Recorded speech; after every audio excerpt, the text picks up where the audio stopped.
ಬೇಕು ಕೆಳಗಿಳಿಸ್ಬೇಕು ಅಂತಿಲ್ಲ. ಭೀಮಾ ತೀರಕ್ಕೆ ನ್ಯಾಯ ಬೇಕು. ಈ ಭೀಮಾ ತೀರದ ಏನು ಫಿಲಿಂ ನೀವು ಮಾಡಿರಲ್ಲ ಸರ್, ಎಕ್ಟಿವ್ ಬಗ್ಗೆ ನಿಮ್ಮದು ನಾನು ಇಲ್ಲಿ ಈ ಮುಖಾಂತರ ಈ ಸುವರ್ಣ ವಾಹಿನಿ ಮುಖಾಂತರ ಗ್ರೇಟ್ ಒಂದು ನಿಮಗೇನು ಕೇಳ್ಬೇಕಂತಂದ್ರೆ, ಕೇಸಪ್ಪ ತವರ್ಕೇಡ, ಶಿವಾಜಿ ಬೋರ್ಗಿ, ಚಂದಪ್ಪ ಹರಿಜನ್, ಈ ಮೂರು ಜನ, ಈ ಮೂರು ಜನರಿಗೆ ಆ ಏರಿಯಾದೊಳಗೆ ಅವ್ರದಾದಂತ ಒಂದು ಕೋಡ್ ಬಳಸ್ತಿದಾರೆ ಅವರು. ಸರಿ, ಚಂದಪ್ಪ ಇಂಟೆಲಿಜೆಂಟ್ ಇರೋದ್ರಿಂದ ಶಾರ್ಪ್ ಶೂಟರ್, ಇಂಟೆಲಿಜೆಂಟ್, ಬಟ್ ಜಿ ತಂತಿದ್ರು ಅವನಿಗೆ, ಬಟ್ ಜಿ.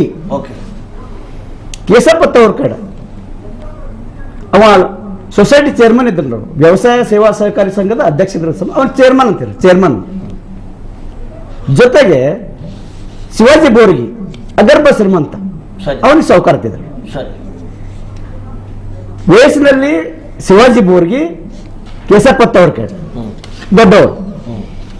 ಆ ಗಡಿಯಲ್ಲಿ ಈ ಚಂದಪ್ಪ ಹರಿಜನ್, ಅಷ್ಟೇ ರೆಸ್ಪೆಕ್ಟ್. ಮೂರು ಜನ ಒಂದೇ ಅಣ್ಣ ತಮ್ಮರಂತ ಭಾವನೆ ಬೆಳೆದ್ರು. ನಿಮ್ಮ ಪಿಕ್ಚರ್ದಲ್ಲಿ ಕೇಸಪ್ಪ ತವರ್ಕೇಡ್ನ ಮತ್ತು ಶಿವಾಜಿ ಬೋರ್ಗಿನ ಬಾಡಿ ಗಾರ್ಡ್ ತರ ಬಿಂಬಿಸಿ ಅವ್ರನ್ನ ಕೇಸಪ್ಪ ತವರ್ಕೇಡ್ ಮತ್ತು ಶಿವಾಜಿಗೆ ಏಕಚಂದಲ್ಲಿ ಬಳಸಿದ್ರಲ್ಲ. ಈ ಒಂದು ನೋವು ಭೀಮಾ ತೀರದ ನಮ್ಮ ಏನು ಜನರಿಗೆ ಇದೆಯಲ್ಲ, ಮುಖಾಂತರ ನೀವು ಅದು ಕ್ಲಿಯರ್ ಪಡಿಸಬೇಕು. ಸತ್ಯಕತೆ ಡಾಕ್ಯುಮೆಂಟರಿ ಮಾಡಿಲ್ಲ, ಸಿನಿಮಾ ಮಾಡೋರೆ. ಗಾಂಧಿ ಬಗ್ಗೆ ಇನ್ನೊಬ್ಬರ ಬಗ್ಗೆ ಸರ್ ಆ ಶಬ್ದ ಬೆಳೆಸಿದ್ರಿಂದ ಏನೋ ಒಂದು ಬರೆದಿದ್ರು. ಆಕ್ಚುಲಿ ನಾನು ಪಿಕ್ಚರ್ ನೋಡಿಲ್ಲ, ಆದ್ರೆ ಮಧ್ಯದಿಂದ ಮಾತಾಡ್ತೀನಿ. ಆ ಶಬ್ದ ಬಳಸಿದ್ರಿಂದ ಬಾಡಿಗಾರ್ಡ್ ಅಂತ ಹೇಳಿ ಭಾಗದವ್ರಿಗೆ ನೋವಾಗಿದೆ, ಅದು ಕೇಳ್ಕೊಳ್ಳಿ ಅಂತ ಒಂದೇ ಸರ್. ಅವ್ರ ಕುಟುಂಬದವರಿಗೆ ಬಹಳ ನೋವು ಸರ್.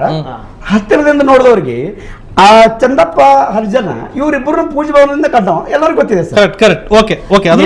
ಅವನು ಹೈಲೈಟ್ ಮಾಡಿ ಇವ್ರನ್ನ ಬಾಡಿಗಾರ್ಡ್ ತೋರಿಸಿ ಅಲ್ಲಿ ಒಂದು ವೈಷಮ್ಯಕ್ಕೆ ಇದಕ್ಕೆ ಕಾರಣ ಮಾಡ್ಯಾರ ಅನ್ನೋದು ಒಂದು ವದಂತಿ ಇದೆ. Right right. ಅದ್ರ ಬಗ್ಗೆ ವಾಹಿನಿ ಮುಖಾಂತರ ಸ್ವತಃ ಅವರೇ ಕ್ಲಿಯರ್ ಮಾಡಿಸ್ತಾರೆ. Right right. ಮಾತಾಡ್ತೀನಿ ನಿಮ್ಮ ಜೊತೆ. ಅದಕ್ಕೂ ಮೊದಲು ಒಂದು ಚಿಕ್ಕ ಬ್ರೇಕ್ ನಂತರ ಚರ್ಚೆ ಮುಂದುವರಿಸೋಣ.